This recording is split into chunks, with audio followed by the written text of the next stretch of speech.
First story.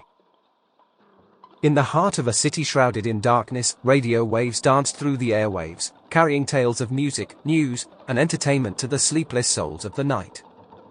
Alex, a late-night radio host, had spent years guiding his listeners through the midnight hours, sharing stories and soothing their lonely hearts.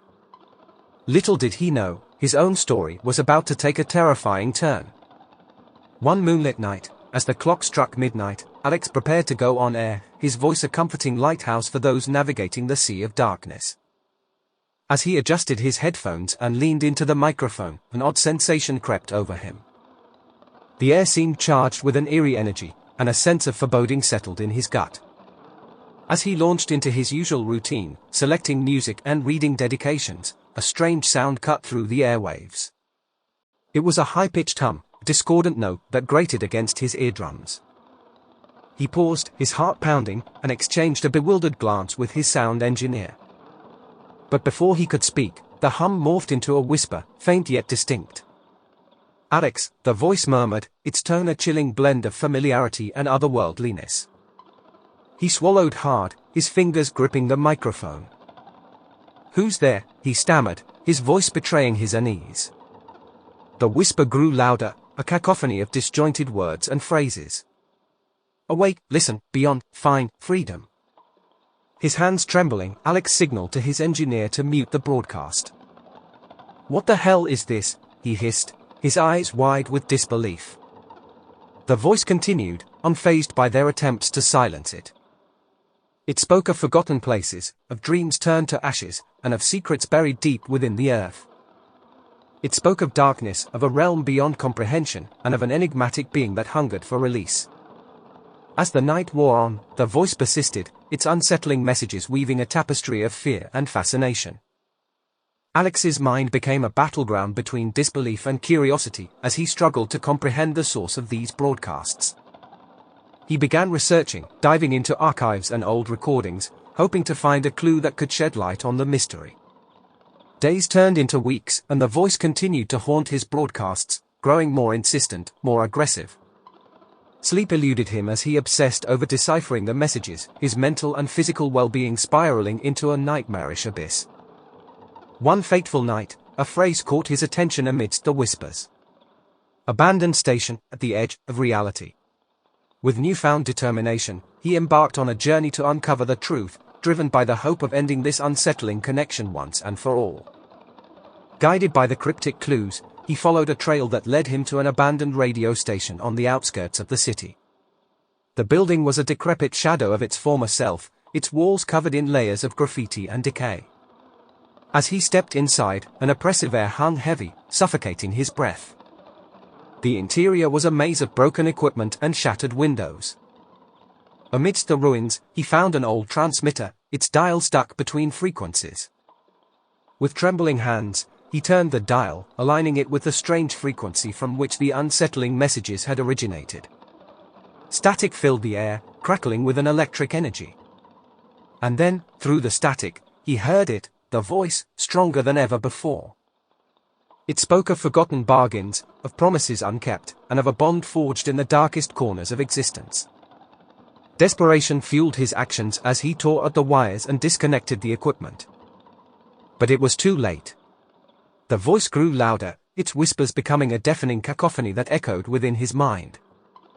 "Release me," the voice roared, its intensity rattling the very foundations of the building. In a final act of defiance, Alex shattered the transmitter, its pieces scattered across the floor. The voice wailed in agony, its presence fading with each shattered wire. And then, silence. Alex stood alone amidst the ruins, his heart pounding, his mind reeling from the ordeal. As he left the abandoned station, he felt a weight lift from his shoulders. The unsettling broadcasts were gone, replaced by the soft hum of static. In the following days, his radio show continued, but the airwaves were no longer tainted by the voice from beyond. Alex's listeners returned, their voices a soothing symphony that echoed through the night. Yet, in the darkest corners of his mind, he couldn't shake the feeling that he had glimpsed a realm beyond human comprehension, a realm that hungered for release. A realm that would forever haunt his dreams. Second story. In a hidden laboratory nestled deep within the bowels of a sprawling research complex, Dr. Elizabeth Grayson, a brilliant scientist, was on the verge of a breakthrough that would rewrite the laws of time and space. Her dedication to unraveling the mysteries of the universe knew no bounds, and she had poured years of her life into perfecting her experiment. One fateful evening, surrounded by complex machinery and flickering monitors, Dr. Grayson initiated the experiment that would push the boundaries of reality. Her heart raced as the room was bathed in an otherworldly glow, and the air seemed to crackle with anticipation. In a split second, her surroundings blurred, reality itself distorting around her. And then, chaos erupted. An agonizing scream tore through the air as the experiment spiraled out of control. Time itself seemed to warp, stretch, and collapse, sending shockwaves of horror through Dr. Grayson's consciousness. The walls of the laboratory seemed to melt, twisting into grotesque forms as the very fabric of reality seemed to unravel before her eyes. When the chaos finally subsided, Dr. Grayson found herself trapped in a twisted version of her own laboratory. The room was in ruins, covered in a suffocating layer of dust and decay. Monitors flickered with static, casting eerie shadows that danced across the walls. Every sound echoed with a sinister resonance, as if the very walls were whispering secrets of impending doom. Her heart pounded as she realized she was not alone. Versions of herself, trapped in the same horrific loop, moved like specters through the laboratory. They were echoes of her, repeating the same actions, the same words, over and over again. Desperation etched their faces as they tried to escape the unending nightmare. Dr. Grayson's thoughts spiraled into a maelstrom of confusion and terror. Her consciousness was fractured, disjointed, as the past and present collided in a nightmarish symphony. She watched herself initiate the experiment, watched the chaos unfold, only to find herself back at the beginning, doomed to repeat the cycle. Time became a relentless loop, an unending nightmare where she was both observer and victim. She tried to alter her actions, to change the course of events, but each attempt only led to the same horrifying outcome. The walls seemed to close in around her, the laboratory becoming a prison of her own making. Days, weeks, perhaps even years passed in this cyclical torment. Dr. Grayson's mind teetered on the edge of madness as she watched herself scream, watched herself plead with an unseen force, watched herself crumble into a hollow shell. The boundaries between reality and delusion blurred, and she struggled to hold onto her sanity as the moments repeated endlessly. And then, one day, as the cycle reached its crescendo, she glimpsed something different. A flicker of movement in the shadows, a figure that seemed to materialize from the depths of her own mind. The figure, dressed in tattered clothing, radiated an aura of unnatural power. With a voice that echoed like 1,000 whispers, the figure spoke, its words a haunting melody. To break the loop, you must face the source. Dr. Grayson's heart raced, hope mingling with fear. She knew what she had to do.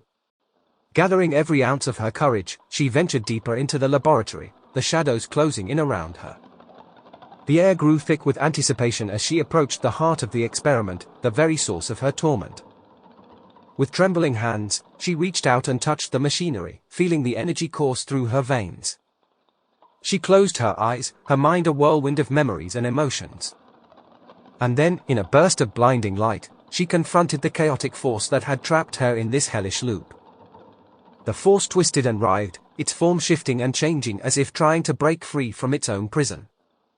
Dr. Grayson met its gaze, her determination overpowering her fear. With a scream that echoed through time itself, she unleashed a surge of energy, shattering the force's hold on her reality. Reality twisted and distorted one final time, and then, silence. Dr. Grayson opened her eyes, finding herself back in the laboratory, the experiment's glow fading around her. The machinery hummed softly, the monitors steady, the air free from the taint of chaos. The nightmare was over. Dr. Grayson collapsed to the ground, her body trembling with exhaustion and relief. She had faced the source, shattered the loop, and reclaimed her reality. The echoes of her past selves faded, leaving behind a sense of profound emptiness. As she looked around the laboratory, her heart heavy with the weight of her ordeal, she knew she had ventured into the depths of her own mind and emerged victorious. The experiment had gone wrong, but in the end, she had conquered the horrors that had consumed her. And as the days turned into weeks and the weeks into months, the memory of the time loop slowly faded, replaced by a newfound appreciation for the fragility and beauty of time. Dr. Grayson continued her research, but this time with a humility and caution born from her harrowing experience. She knew that the boundaries of reality were not to be trifled with, and that the fabric of time held secrets both wondrous and terrifying. Do like this video and subscribe. See you in the next story.